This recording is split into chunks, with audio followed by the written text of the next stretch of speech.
I'm Emily. When I was 7, my biological father passed away suddenly from a heart attack on a Saturday morning. I remember he was making pancakes, a weekend tradition that always brought joy to our little family. Dad loved to shape the pancakes into funny faces to make me laugh. As I ran into the kitchen to help, he suddenly collapsed, clutching his chest with a look of excruciating pain. The rest of that day is a blur. The sound of ambulance sirens, the stark walls of the hospital, and my mother's tears. In the blink of an eye, we lost the anchor of our family. Not long after, my mom met David in a support group for widowed parents. David was tall, kind, and had a warm smile that faintly reminded me of Dad. A year later, they got married, and David moved into the old house my dad had left us. As I adjusted to having a stepfather, my mom shared some news that would change everything. She was pregnant. I can still see her glowing face as she told me I was going to be a big sister. At age 9, Ethan, my half-brother, was born, and from that moment, everything in our home shifted. My mom, once a devoted elementary school teacher, decided to quit her job to care for Ethan full-time. "Ethan needs me," she would say whenever someone questioned her decision. I often wondered if I hadn't needed her just as much during my early years, but the words always caught in my throat. Instead, I watched silently as my mom's world became centered entirely around Ethan. I started noticing how little attention she paid to me. She'd forget to pack my lunch for school, and act surprised when I mentioned being hungry at dinner. "I'm so sorry, honey," she'd say distractedly, her eyes already back on Ethan. I was busy with Ethan's doctor appointments all day. Moments like these became the norm. David, my stepdad, noticed. I often saw him watching Mom with a thoughtful expression as she hovered over Ethan, seemingly unaware of my presence. One evening, while I was struggling with my homework at the kitchen table, David sat beside me and helped me with a tricky math problem. "Emily," he said in his calm, gentle voice, "sometimes people get so focused on one thing that they forget about other important things." I knew he was talking about Mom, and though his words couldn't change the situation, his kindness became a source of quiet comfort for me during those years. Ethan's arrival transformed my life. My mom, who once cared deeply about every detail of my world, was now entirely consumed by my little brother. I became invisible in my own home, left to manage my own needs. Every day I made my own breakfast, packed my own lunch, and completed my homework without anyone noticing or asking how my day went. "Emily, you're the older sister," Mom would remind me. "You need to understand and help out." I would nod and swallow my feelings of neglect, unsure of how to voice them. Each night I hoped for a moment to sit with Mom and share my day. But after putting Ethan to bed, she was always too exhausted. "We'll talk tomorrow, Emily," she'd say, patting my shoulder. But tomorrow never came. Over time, my stories faded and I learned to stay silent. When I needed someone to listen, I turned to David. He always made time for me and encouraged me to keep going. Though even he couldn't change the way Mom prioritized Ethan over me. As the years passed, the responsibilities piled up.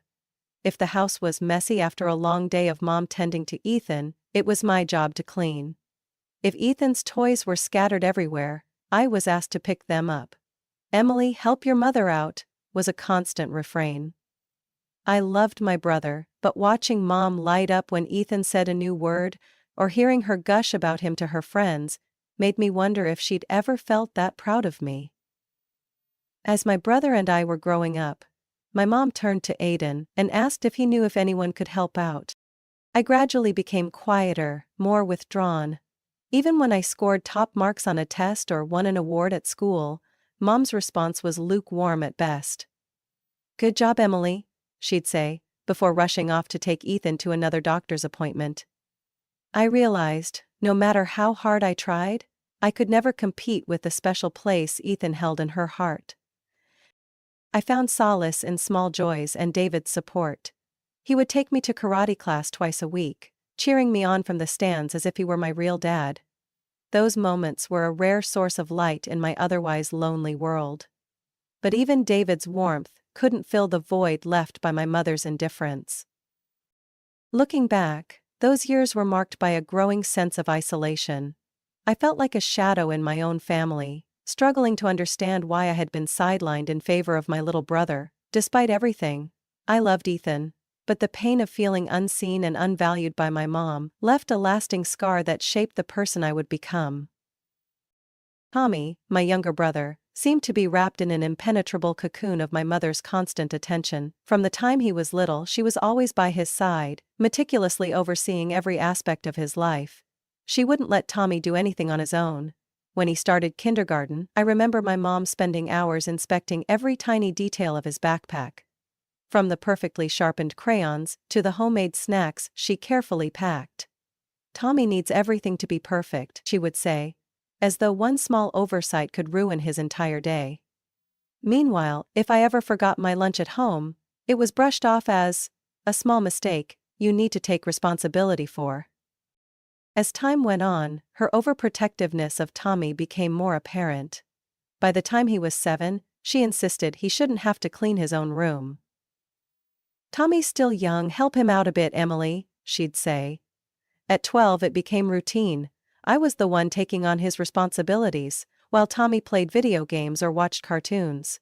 Once, when I finally protested, "Mom, why can't Tommy do it himself? I'm busy too," she gave me a look of reproach. "Tommy needs time to develop his creativity. You're his big sister, you should understand." It didn't stop at cleaning or chores. My mom shielded Tommy from the consequences of his mistakes. One time, he accidentally broke Grandma's favorite porcelain vase. I braced myself, expecting Mom to be upset, but instead, she hugged him tightly and said, "It's okay, Tommy, it's just an old vase." When I tried to remind Tommy to be more careful, Mom shot me a sharp glance. "Emily, don't make him feel guilty. You need to learn to be more understanding." Even when others, including David, my stepdad, suggested that Tommy should start learning independence, Mom was quick to shut them down. "He's still a child. None of you understand how sensitive my son is," she declared during a dinner conversation when David gently proposed enrolling Tommy in a baseball league. Mom was adamant that sports were too dangerous and insisted Tommy wasn't suited for such activities. Instead, she signed him up for art classes at a local community center. I still remember the bored expression on Tommy's face as he sat in the class, doodling aimlessly. After only a few sessions he dropped out, and Mom was quick to blame the teacher for not understanding his artistic spirit. I lost count of how many times David tried to reason with her, urging her to let Tommy experience life and take on responsibilities. "Sarah, he's 8 now," David said one evening. "I think it's time he started making his own bed in the mornings. It'll be good for him to learn some independence." But Mom immediately slammed her fork down, her face flushed with anger. "Are you saying I'm a bad mother?" she snapped, her voice rising to drown out any explanation he might offer. David remained calm. "No, Sarah, that's not what I'm saying. I just think Tommy needs to start taking responsibility for himself. I only want what's best for him." But Mom wouldn't listen. Instead, she turned to me, her voice laced with accusation. "Emily, you see what I have to deal with? Your stepfather is always so critical. You were cared for just like Tommy when you were his age." I lowered my gaze, unwilling to argue, knowing that any attempt to speak up would make me her next target. David didn't give up easily. He often suggested activities that would help Tommy build independence and social skills. Once he proposed sending Tommy to a summer sports camp where he could learn teamwork and resilience. "Sarah, I think this would be a great opportunity for him," David said hopefully. But Mom dismissed the idea immediately. "A summer camp? Are you kidding? Do you know how dangerous those places are? Tommy can't be away from me. Who else would understand him like I do?" Every discussion ended the same way, with David sighing in frustration, and Mom retreating further into the bubble she had built around Tommy. David tried to bond with Tommy in his own way, taking him on fishing trips or short outdoor excursions. But whenever Mom found out, she would make things difficult. "Tommy doesn't need that, David," she'd say dismissively, as if his efforts were meaningless. Over time, I began to notice the weary look in David's eyes. A quiet resignation that hinted at his frustration. He stopped trying to argue with Mom and instead redirected his attention to me, perhaps realizing that I was the one in the family who needed it most.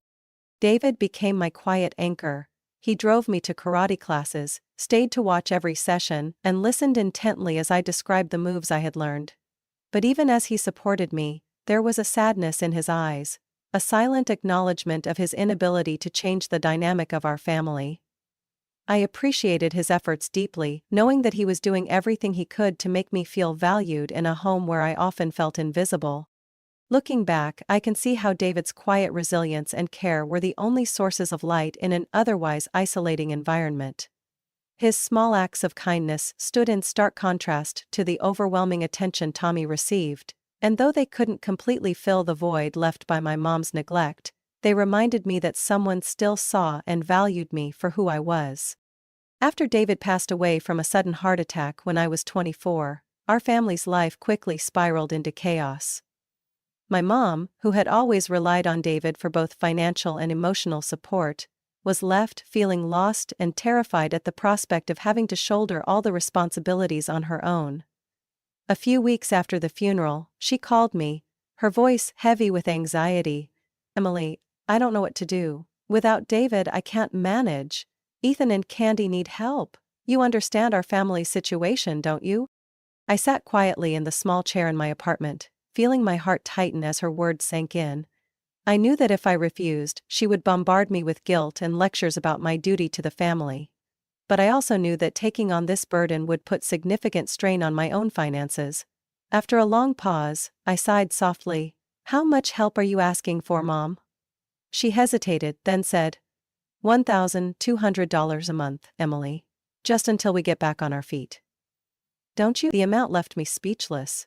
It was a substantial sum, nearly a third of my monthly salary, but I nodded anyway. "All right, Mom, I'll do my best." At first, I reassured myself that it was the right thing to do, but as the months went by, and I saw the deductions leaving my account each month, the weight of it all began to sink in. I started cutting back on my own expenses. No more dinners out with friends, no more weekend trips I had dreamed of taking.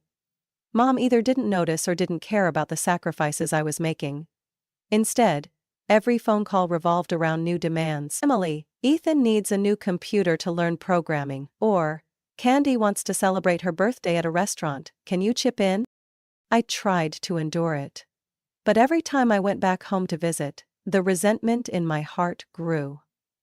Ethan, now 19 years old, wasn't working or studying. He spent his days in his room playing video games.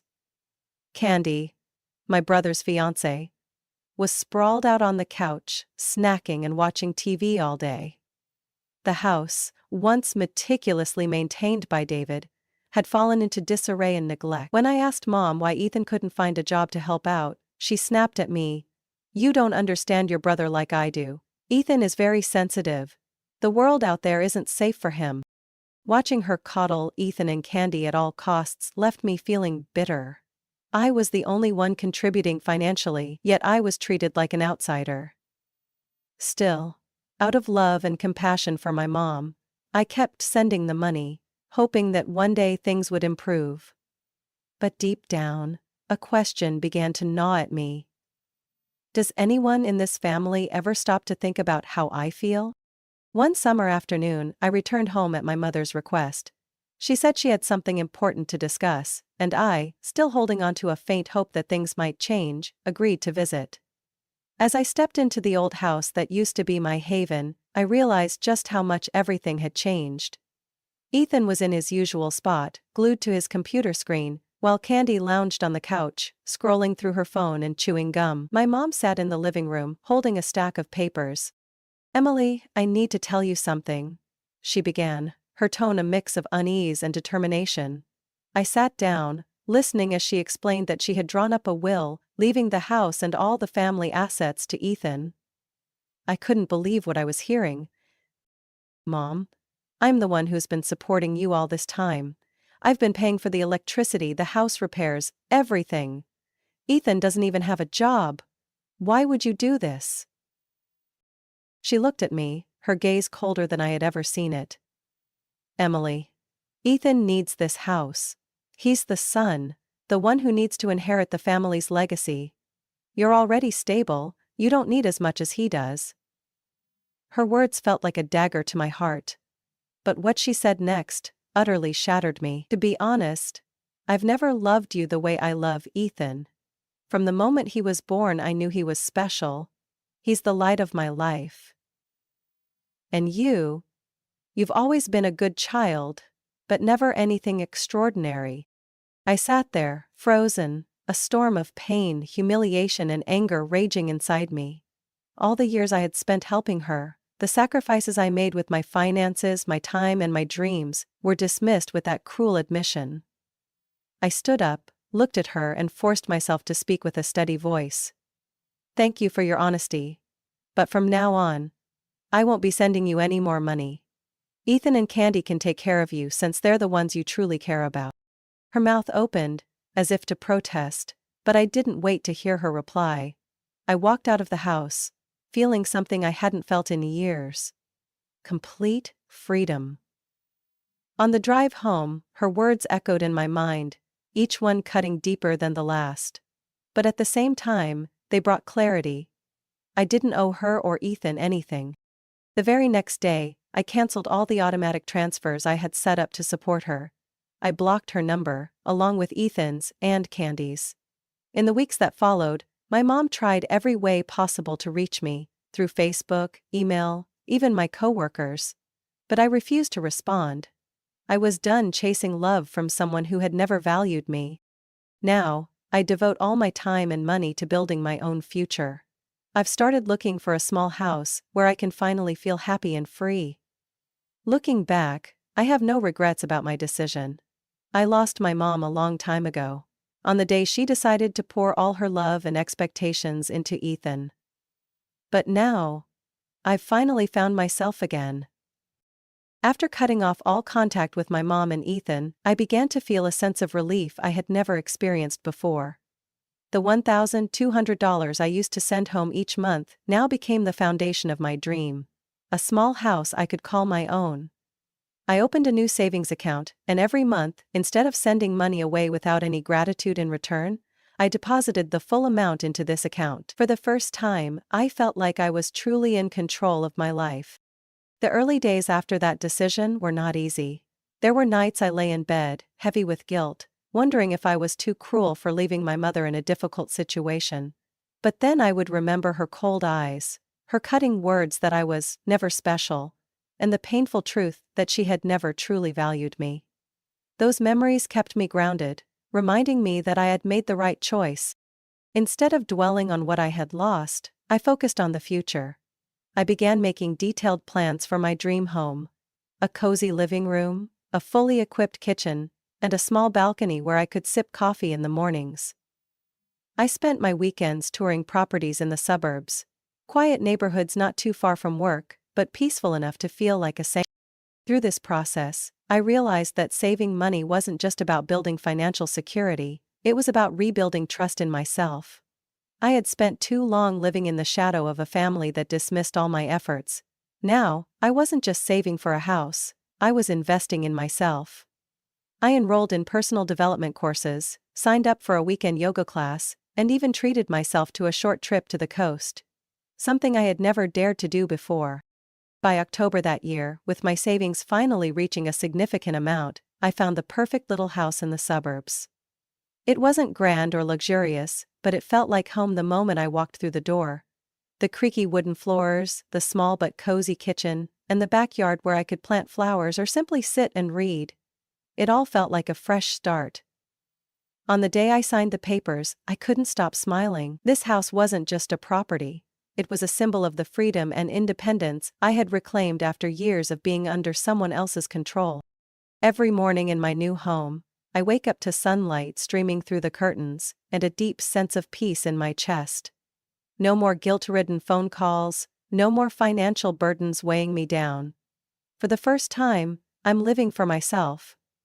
And more than just living, I'm finally experiencing the true meaning of happiness. After cutting off all contact with my mother and Ethan, I began to feel a sense of relief I had never experienced before.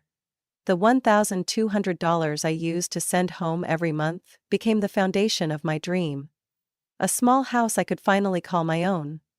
I opened a new savings account, and instead of sending money away without ever receiving gratitude, I deposited the entire amount into that account every month. For the first time, I felt like I truly had control over my life. The first days after making that decision weren't easy. There were nights I lay in bed, heavy with guilt, wondering if I was being too cruel for leaving my mother in a difficult situation. But then I would recall her cold eyes, her harsh words telling me I was never special, and the undeniable truth that she had never truly valued me. Those memories gave me strength, reminding me that I had made the right choice. Rather than dwelling on what I had lost, I focused on the future. I began planning every detail of my dream home, a small house with a cozy living room, a fully equipped kitchen, and a little balcony where I could sip my morning coffee. On weekends, I spent time touring properties in suburban neighborhoods. Quiet, not too far from work, but far enough to provide a sense of peace. I frequently saw Jo tucking at her dog. Throughout this process, I realized that saving wasn't just about accumulating money, it was about rebuilding trust in myself. I had spent too long living in the shadow of a family that dismissed all my efforts. Now, I wasn't just saving for a house, I was investing in myself. I took skill development courses, signed up for a weekend yoga class, and even treated myself to a short trip to the beach. Something I had never dared to do before. By October of that year, when my savings had grown significantly, I found a perfect little house in the suburbs. It wasn't large or luxurious, but the moment I stepped through the door, it felt like home. The old wooden floors, the small but cozy kitchen, and the backyard where I could plant flowers or simply sit and read, it was everything I needed. The day I signed the contract, I couldn't stop smiling. This house wasn't just a piece of property, it was a symbol of the freedom and independence I had reclaimed after years of being controlled. Every morning in my new home, I wake up to sunlight streaming through the curtains, filling me with a sense of peace and freedom. There are no more guilt-ridden phone calls, no more financial burdens weighing on my shoulders. For the first time, I'm living for myself. And more than just living, I'm finally experiencing what true happiness feels like. The story follows Lily's journey from being a forgotten and exploited child within her family to finding the strength to stand up for herself, sever toxic relationships, and build an independent, free life. It highlights the importance of self-respect, setting boundaries, and refusing to be taken advantage of by those who do not value her.